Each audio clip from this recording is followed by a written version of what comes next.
Praise lord, హల్లెలూయా. దేవుని పరిశుద్ధ నామమునకు మహిమ కలుగునుగాక. కొద్ది నిమిషాలు దేవుని వాక్యాన్ని మనము జ్ఞాపకం చేసుకుందాం. గలతీలకు రాసిన పత్రిక 6వ అధ్యాయము 7వ వచనము. దయచేసి వాక్య భాగాన్ని చదివి సహాయం చేయండి. మోసపోకుడి, దేవుడు వెక్కిరింపబడడు.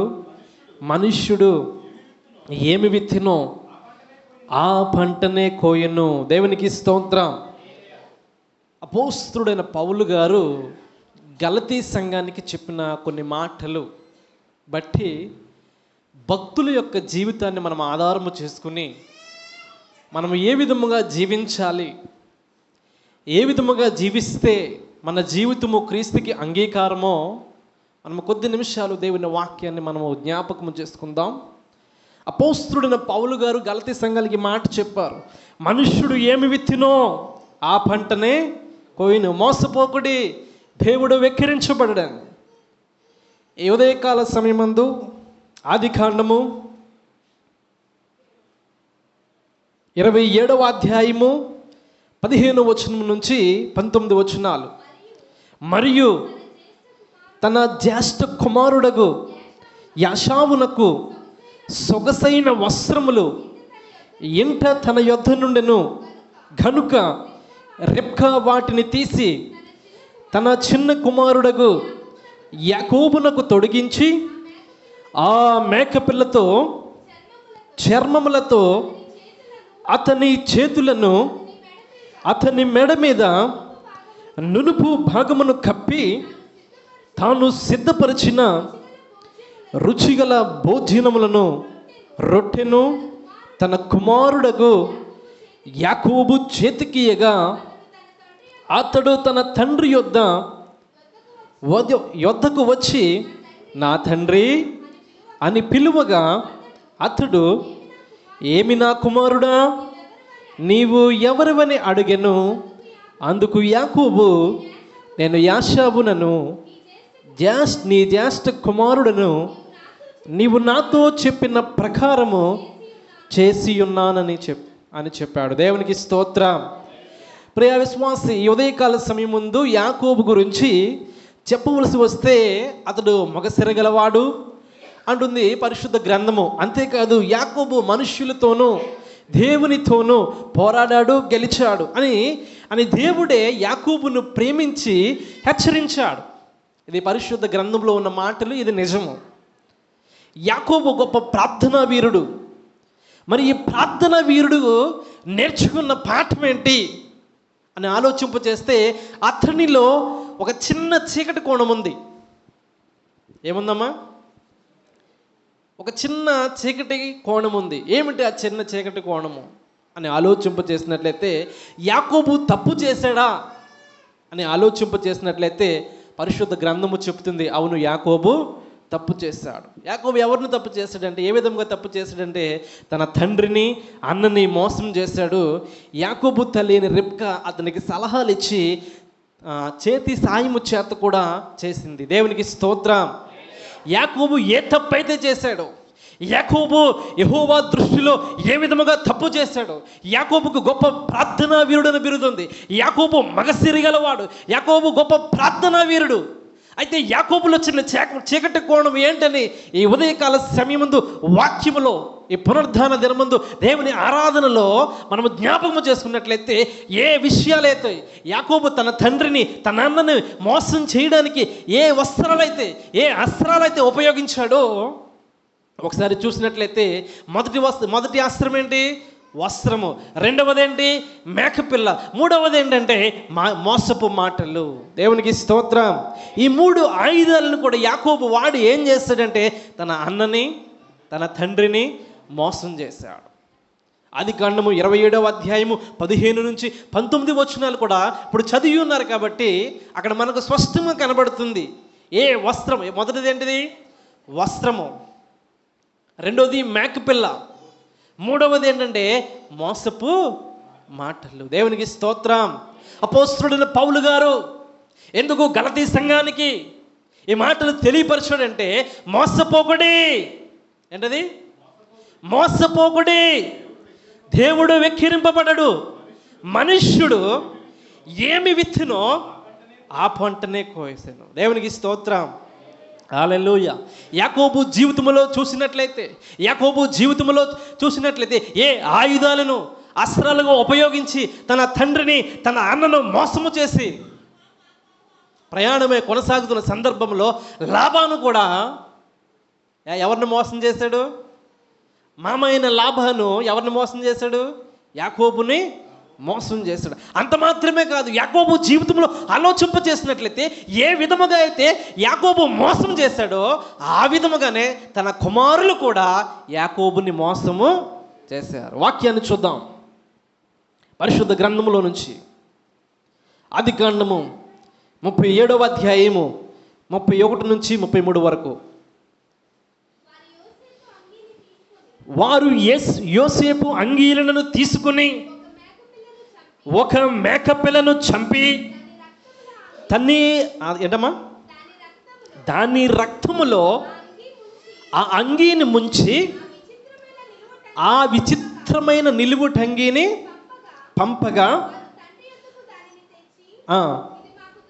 ఇది మాకు దొరికెను, ఇది నీ కుమారుడి అంగి అవునో కాదు గుర్తుపట్టమని చెప్పిరి. అతడి దానిని గుర్తుపట్టి, ఈ అంగి నా కుమారుడిదే, దృష్టుముఖము వానిని తినివేసును, యోసేపు నిశ్చయముగా చేల్చబడినను. దేవునికి స్తోత్రం. మొట్టమొదటిగా యాకోబు జీవితంలో చూసినట్లయితే తన తండ్రిని మోసము చేయడానికి యాసావు యొక్క ఉన్న సొగసైన వస్త్రములను ఎవరు ధరించారు? యాకోబు ధరించాడు. రెండవదిగా ఏంటంటే వారి మందలో ఉన్న మంచి మేకపిల్లను భోజనము సిద్ధము చేయించి ఆ మేకపిల్ల చర్మములతో యాకోబు తనను కప్పుకున్నాడు. మూడవదిగా ఇస్సాకు, ఏమి నా కుమారుడా నీవెవరనని యాకోబుని అడిగినప్పుడు యాకోబు ఏం చేస్తాడంటే, నేను తండ్రిని మోసం చేసి నేను యాసావుని అని ఎవరు చెప్పాడు? నేను జ్యేష్ఠ కుమారుడని మోసపు మాటలు చెప్పి దొడ్డిదారిలో ఆశీర్వాదాన్ని పొందాడు. యాకోబు చేసిన తప్పుకి, యాకోబు చేసిన ఈ మోసానికి అటు తర్వాత యాకోబు ఎక్కువ ఏడ్చాడు. దానివల్ల ప్రయోజనం ఏమీ కూడా లేదు. ఏమైతే తండ్రిని అన్నను మోసం చేశాడో చివరికి యాకోబు తండ్రి దగ్గర యాకోబు ఒక్కడే తన తండ్రిని అన్నని మోసం చేశాడు. అయితే యాకోబుకు పుట్టిన 10 మంది కుమారులు కూడా, ఎంతమంది కుమారులు? 10 మంది కుమారులు కూడా యాకోబుని మోసం చేశారు. యాకోబు ఏ అస్త్రాలనైతే ఏ ఆయుధాలనైతే వాడాడో కుమారులు కూడా అదే ఆయుధాలను వాడారు. దేవునికి స్తోత్రం. ఏ వస్త్రముతో అయితే యాకోబు ఇస్సాకును మోసం చేశాడో అలాంటి విచిత్రమైన సొగసైన వస్త్రముతో యాకోబు యొక్క కుమారులు 10 మంది కూడా యాకోబుని మోసం చేశారు. దేవునికి స్తోత్రం. ఏ మేకపిల్లతో అయితే యాకోబు ఇస్సాకుని మోసం చేశాడో అదే మేకపిల్ల రక్తముతో ఎవరిని మోసం? 10 మంది కుమారులు కూడా ఎవరిని పుట్టిన పిల్లలు? యాకోబుకు పుట్టిన పిల్లలు. దేవునికి స్తోత్రం. 10 మంది కుమారులు కూడా ఎవరిని మోసం చేశారు? యాకోబుని మోసం చేశారు.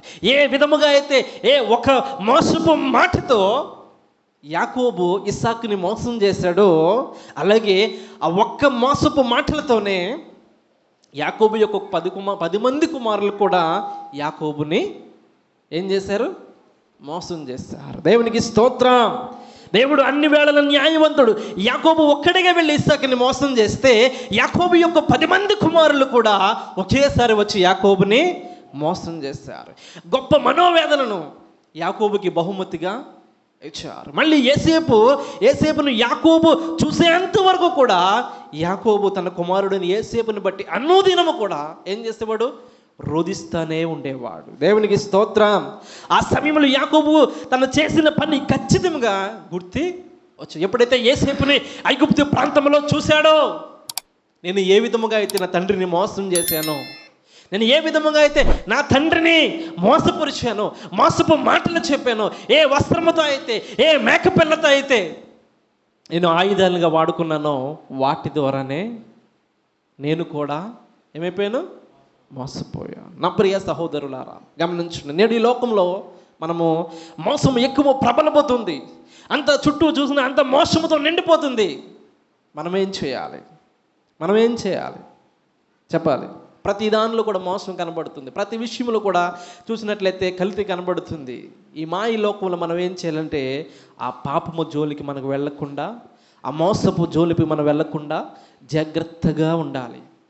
ఎందుకు జాగ్రత్తగా ఉండాలంటే అపోస్తలుడైన పౌలు గారు ఎవరికి చెప్పారు ఈ మాటలు? అపోస్తలుడైన పౌలు గారు గలతీ సంఘానికి చెప్పారు. మనుష్యుడా, ఒకసారి చదవండి, మోసపోకుడి, దేవుడు వెక్కిరించబడడు. అమ్మా, మనుష్యుడు ఏమి విత్తునో ఆ పంటనే కోయును.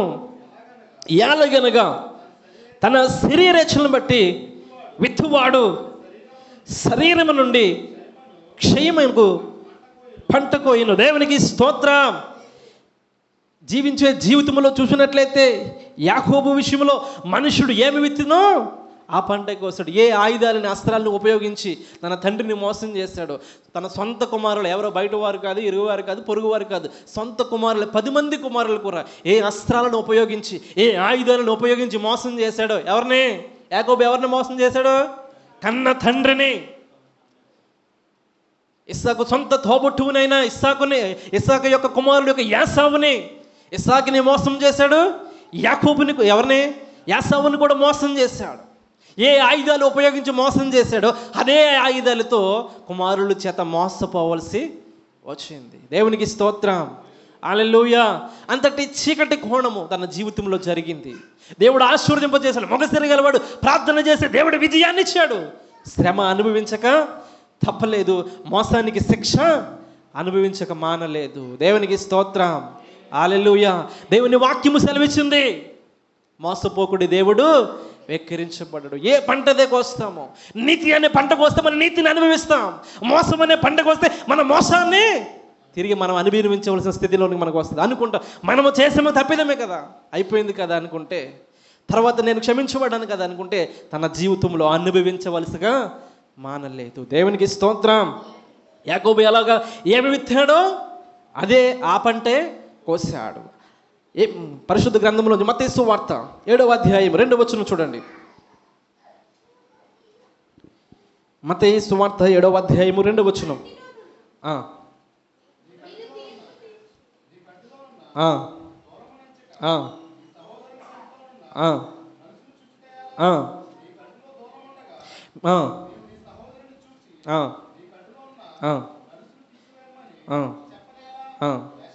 వేషధారి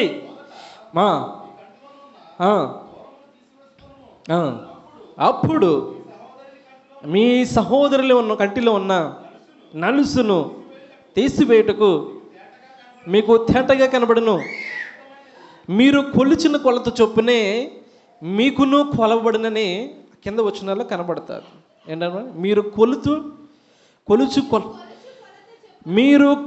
కొలత చొప్పునే మీకును కొలవబడును. దేవునికి స్తోత్రం.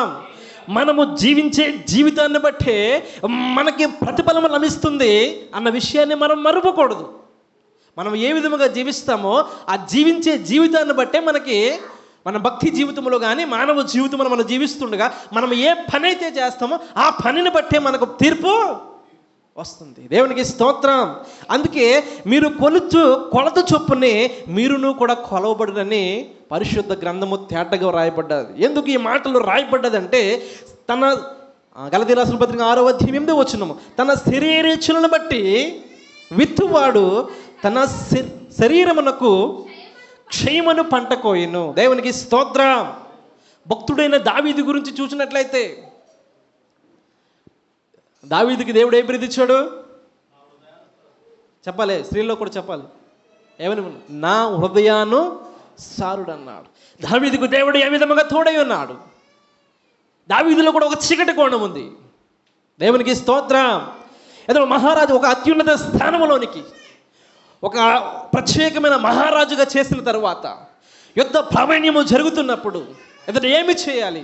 ప్రార్థన చేయాలి, యుద్ధ సమాచారము తెలుసుకోవాలి. కానీ ఇతను మిద్ది మీద ఎక్కి ఏం చేస్తున్నాడంటే, ఒకనొక దినమున దావీదు పడక మీద నుండి లేచి రాజనగరి నడుచుచు పైన నుండి చూచుచుండగా స్నానము చేయు. ఒక స్త్రీ కనబడెను, ఆమె బహు సౌందర్యవతి. దావీదు దాని సమాచారము తెలుసుకొనుటకే ఒక దూతను పంపెను. అతడు వచ్చి ఆమె చదివితే చాలా సమయం పడుతుంది. ఆ 11వ అధ్యాయం అంతా కూడా చూస్తే దావీదు చేసిన తప్పిదము కనబడతా. దావీదు రాజు శరీరానుసారముగా జీవించి రహస్యముగా బత్షెబతో పాపం చేస్తున్నప్పుడు దానికి ప్రతిఫలముగా చూసినట్లయితే 12వ అధ్యాయంలో తీర్పు ఎవరు తీర్చారంటే మనుషుడే తీర్చాడు. నాతాను ప్రవక్త దేవుడు పంపిస్తే దావీదు నోట నుంచి ఆ మాటలు బయలుపరచబడ్డాయి. ఆ తప్పుకు ప్రతిగా ఏమైనా ఎన్ని తప్పులు చేయాలను? వాడు కనికరము లేక ఈ కార్యము చేసిన కనుక ఆ గొర్రె పిల్లకు ప్రతిగా 4 గొర్రె పిల్లలను నాతానుతో అనను. నాతాను దావీదును చూచి, ఆ మనుష్యుడు నీవే, ఇశ్రాయేలు దేవుడైన యెహోవా ఇశ్రాయేలు మీద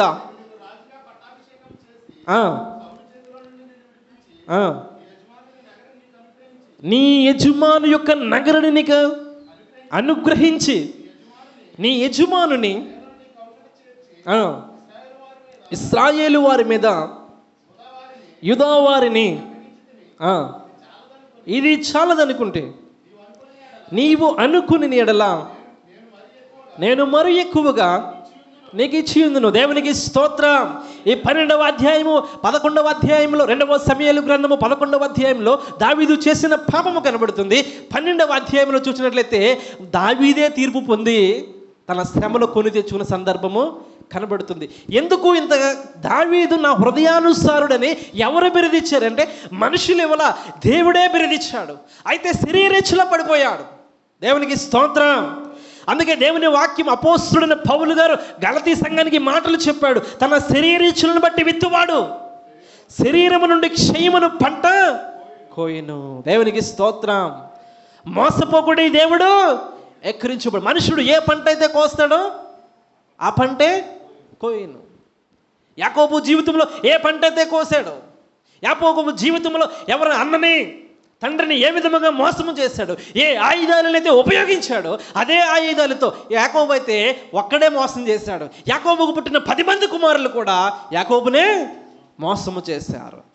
ఏమైతే విత్తాడో అదే కోసాడు. ఈ దావీదు గురించి చూసినట్లయితే శరీరమును బట్టి విత్తువాడు శరీరమైన క్షేమను పంట కోయను. దేవునికి స్తోత్రం. ఎప్పుడైతే ఇంతటి భక్తిపరుడైన దావీదు జీవితంలో కూడా ఒక చీకటి కోణం ఉంది. ఆ చీకటి కోణంలో చూసినట్లయితే శరీరానుసారంగా పాపము చేశాడు. శరీరానుసారమైన కుమారులు అతనికి వ్యతిరేకముగా తిరుగుబాటు చేశారు. అతనికి వ్యతిరేకముగా సొంత కుమారులే ఎంతగానో ప్రేమించిన కుమారులే తిరుగుబాటు చేశారు. తన పుట్టిన కుమారులకు చనిపోవడము జరిగింది. దేవునికి స్తోత్రం. హల్లెలూయా. దేవుని వాక్యాన్ని మనము పరిశీలన చేసినట్లయితే భక్తుల జీవితాలను మనం ఏమి చేయాలంటే వారి జీవితాలను మనం చదివినప్పుడు దానిని పరిశీలించి ఏం చేయాలి? మనం పరిశుద్ధ గ్రంథం చూడండి ఒకసారి. యెషయా గ్రంథము 34వ అధ్యాయము 16వ వచనము.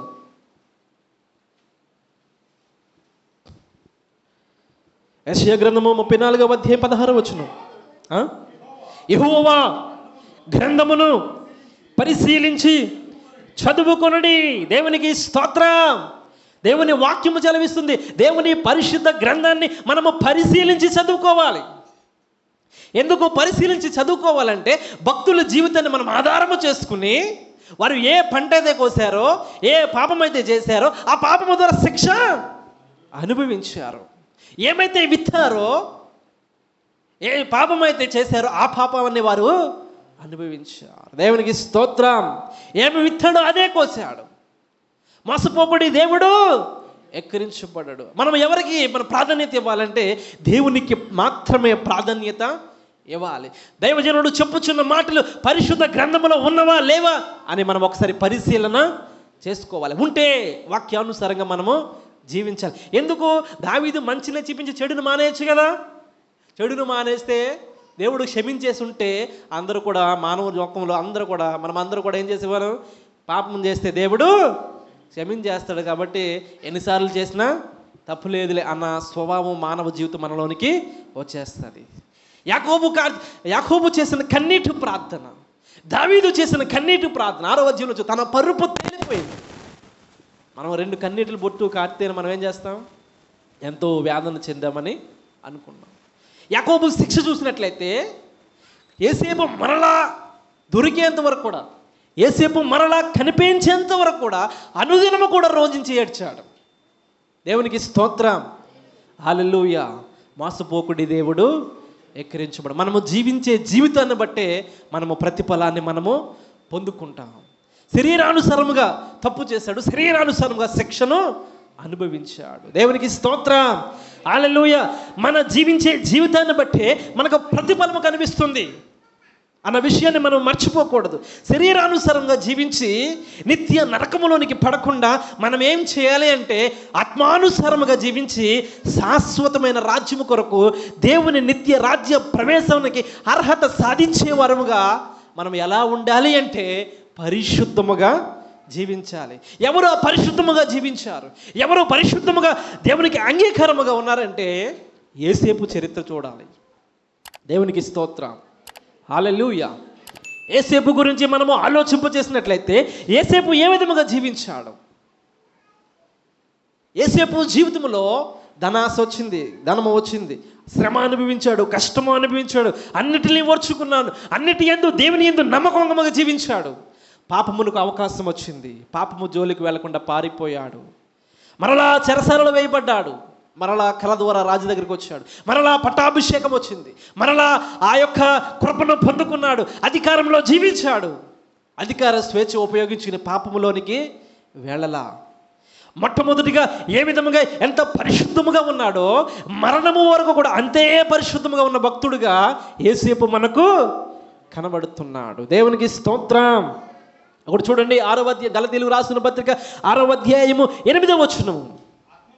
ఆత్మను బట్టి విత్తువాడు ఆత్మ నుండి నిత్య జీవమును పంట కోయును. దేవునికి స్తోత్రం. యోసేపు హృదయంలో ఎవరున్నారు? యోసేపు హృదయంలో ఎవరున్నారు? యోసేపు హృదయంలో ఎవరు చెప్పాలి? దేవుని యొక్క ఆత్మ. దావీదు జీవితంలో లేదా? ఎవరు యాకోబు జీవితంలో లేదా? ఉంది. కానీ వారు ఏం చేశారు? పాపములోనికి వెళ్ళిపోయారు. యోసేపు అయితే ఎలా ఉన్నాడంటే కష్టకాలమందు, శ్రమకాలమందు, ఆశీర్వాద సమయమందు, మరణము వరకు కూడా పరిశుద్ధముగానే జీవించాడు.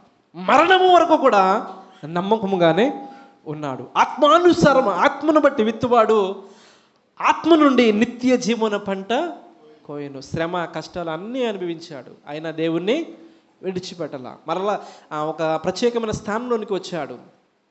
మోహపు చూపు స్త్రీ ఏం చేశారు? నీవే నాకు అధికారిగా ఉన్నావు కాబట్టి నా శరీరమునకు కూడా అధికారముగా ఉండమంది.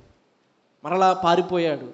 మరలి స్త్రీ ఏం చేసిందంటే రాజుగారి దగ్గర మోసపు మాటలు చెప్పింది. అయినా సరే స్త్రీ చెప్పిన మాట రాజు విని ఏం చేస్తాడంటే చెరసాలైనా నాకు స్వాగతం అన్నాడు తప్ప, కానీ ఆ స్త్రీయే చేసిందని చెప్పేసి ఆ స్త్రీ మీద నింద మోపలేదు.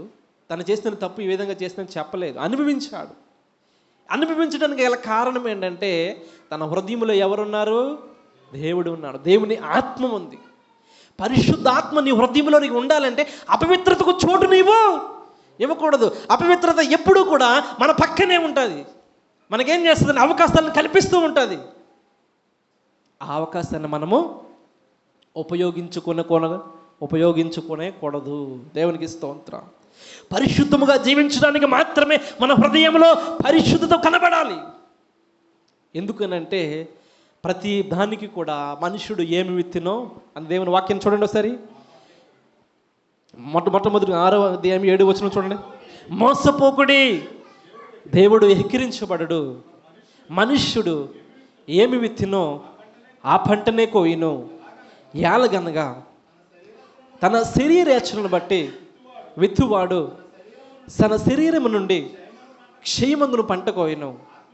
ఆత్మను బట్టి విత్తువాడు ఆత్మ నుండి నిత్య జీవన పంట కోయను. దేవునికి స్తోత్రం.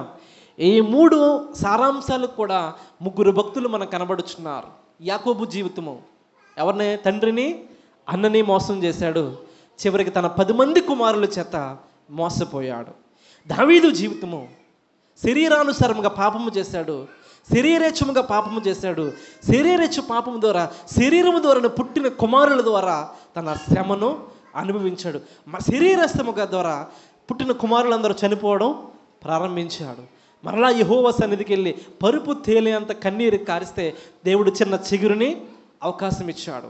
అవకాశం మనకు ఉంటుందో లేదో తెలీదు. అసలు పాపము జోలికి వెళ్లకుండా పరిశుద్ధముగా జీవిస్తే, యేసేపు జీవితము చూసినట్లయితే ఆత్మను బట్టి ఏం చేస్తాడు?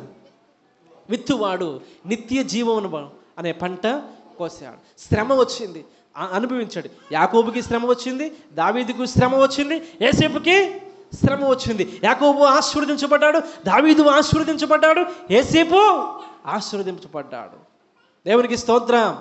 ఆశీర్వాదాలకు కర్త అయిన దేవుడు ఆశీర్వదిస్తాడు నువ్వు ప్రార్థన చేస్తే. కానీ నువ్వు చేసిన దానికి తీర్పు మాత్రము, నువ్వు ఏ పంట అయితే కోస్తావో ఆ పంట నీవు అనుభవించగా మానదు. దేవునికి స్తోత్రం.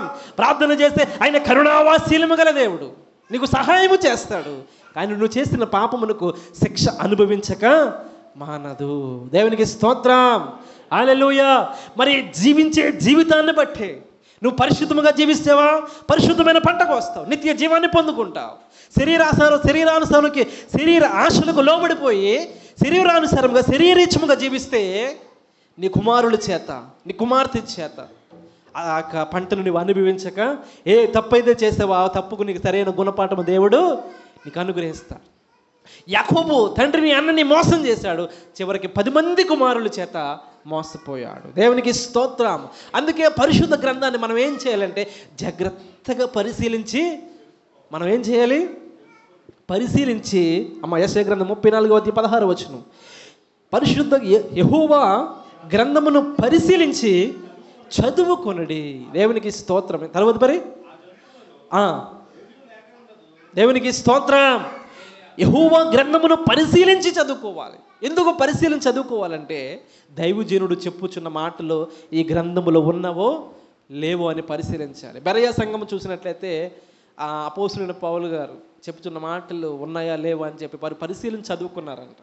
మనం కూడా ఏం చేయాలంటే దేవుని గ్రంథాన్ని అనుదినము కూడా పరిశీలించి చదువుకోవాలి. చదువు లేనట్టు వారు చదువు వచ్చే దగ్గరికి వెళ్ళి ఈ 3 వచనాలు, ఈ 2 అధ్యాయాలు 3 అధ్యాయాలు చదవమని చెప్పాలి. ఎందుకంటే మనవాళ్ళు అందరూ కలిగి ఉంటారు కాబట్టి వారిని కూర్చోబెట్టి చదివిస్తే మనం ఏంటంటే వారికి చదవమని చెప్తే వారు చదువుతారు. నువ్వు వినడం వల్ల నీ విశ్వాసం కలుగుతుంది, చదవడం వల్ల హృదయంలోనికి పాపం వెళ్లకుండా స్థిరమైన మనస్సు వస్తుంది. పెద్దలంటే వారు ఏం చేయాలంటే పిల్లలతో వాక్యాన్ని చదివించేవారుగా ఉండాలి. ఎందుకు చదివించేవారుగా ఉండాలంటే వారిని సరైన మార్గంలోనికి మనము పెట్టడం వారుగా ఉంటాము. దేవునికి స్తోత్రం. కాబట్టి మనము జీవించే జీవితాన్ని బట్టే మనము ప్రతిఫలము ఏం చేస్తాం? ప్రతిఫలము పొందుకుంటాం. మంచిగా జీవిస్తే మంచి ప్రతిఫలం పొందుకుంటాము, చెడుగా జీవిస్తే చెడు ఫలితము అనుభవించక మానదు. దేవునికి స్తోత్రం. హల్లెలూయా. కాబట్టి మనం ఏమి నేర్చుకున్నామంటే ఈ ఉదయకాల సమయంలో యాకోబును బట్టి, దావీదును బట్టి, యేషేబును బట్టి మనం ఏమి నేర్చుకున్నామంటే మన జీవితాలని మనం ఏం చేయాలి? సరి చేసుకునే జీవితాలను మనము సంపాదించుకోవాలి. మోసపోకుడి దేవుడు వెక్కిరింపబడడు. ఎందుకు దేవుడు వెక్కిరింపబడ్డాడంటే నువ్వు జీవించే జీవితాన్ని బట్టే నువ్వు ప్రతిఫలాన్ని నీవు పొందుకుంటాం. ఒకసారి నీ హృదయాన్ని సరి చేసుకో. ఎవరి దగ్గర మనుషులతో చెప్పకూడదు. ఎవరికి చెప్పుకోవాలి? దేవునికి చెప్పుకో. ఆయన ఏం చేస్తాడు? క్షమిస్తాడు.